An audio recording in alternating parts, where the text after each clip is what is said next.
વર્ષ 2025 ગુજરાતના ખેડૂતો માટે જતા જતા પણ આફત લઈને આવ્યું છે। વર્ષના અંતિમ દિવસે જ્યારે આખું વિશ્વ ઉત્સવની તૈયારી કરી રહ્યું છે ત્યારે સૌરાષ્ટ્ર અને કચ્છના જગતના તાતની આંખોમાં આંસુ છે।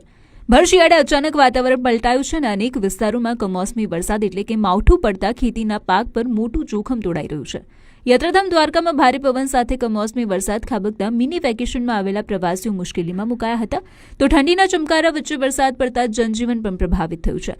તો પોરબંદર, જામનગર અને ખંભાળિયાના ગ્રામ્ય વિસ્તારોમાં પણ શિયાળામાં ચોમાસા જેવો અનુભવ થયો। રાજકોટ જિલ્લામાં જેતપુર, ધોરાજી, ઉપલેટા અને જામકંડોરણા પંથકમાં વરસાદી ઝાપટા પડ્યા હતા। ખાસ કરીને પડઘરી તાલુકાના ફતેપર અને જીવાપર જેવા ગામડાઓમાં માવઠું થતા ખેડૂતો ચિંતાતુર બન્યા છે। શિયાળુ પાક એવા જીરું, ઘઉં અને ચણાના પાકને વ્યાપક નુકસાનની ભીતિ સેવાઈ રહી છે તો જામનગરના કાલાવડ અને જામજોધપુર પંથકમાં પણ પ્રતિકૂળ અસર જોવા મળી। સરહદી જિલ્લા કચ્છમાં પણ મેઘરાજાએ ધમાકેદાર એન્ટ્રી કરી છે।